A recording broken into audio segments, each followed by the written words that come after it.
Bienvenue dans cette nouvelle vidéo de notre série dédiée aux minéraux ferromagnésiens de la série réactionnelle discontinue de Bowen.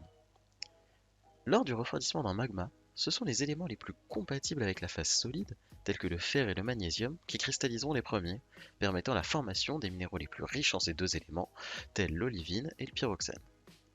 En continuant son refroidissement, le magma peut cristalliser des amphiboles et des biotites et s'enrichir progressivement en éléments incompatibles avec la phase solide. Ces éléments sont également appelés hygromagmatophiles. On retrouve dans cette catégorie le potassium et le silicium par exemple. C'est d'ailleurs la raison pour laquelle les derniers minéraux à cristalliser dans la série de Bowen sont l'orthose, la muscovite et le quartz, composés tout ou en partie d'éléments incompatibles. Dans cette vidéo, nous allons nous concentrer sur la muscovite, et plus particulièrement aux critères macro et microscopiques permettant de la reconnaître.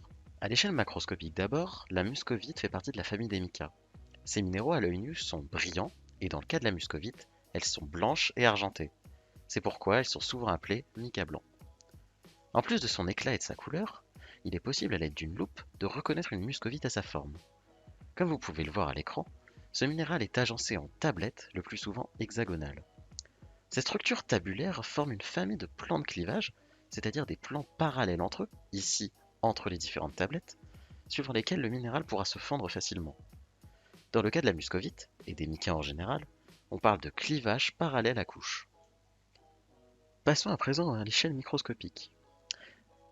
En lumière polarisée non analysée, la muscovite est difficilement reconnaissable puisque cette dernière est incolore. Il faut donc passer en lumière polarisée analysée, où cette fois-ci la muscovite va se reconnaître plus facilement en raison de ses couleurs vives typiques du deuxième ordre. Donc on va retrouver des couleurs bleues, jaunes, roses, telles qu'on peut les voir à l'écran. Enfin, concernant l'extinction de la muscovite, c'est-à-dire la position dans laquelle le minéral s'éteint, on peut ici observer une extinction droite.